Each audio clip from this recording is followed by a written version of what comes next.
আসসালামু আলাইকুম।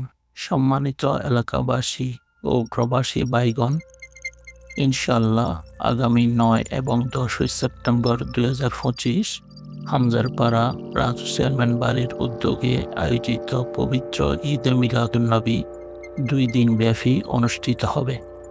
এতে সকল এলাকাবাসী ও প্রবাসী ভাইদের সার্বিক সহযোগিতা ও দোয়া কামনায় হামজারপাড়া ঈদে মিলাদুন্নবী উদযাপন কমিটি আপনাদের সকলের প্রতি দাওয়াত রইল।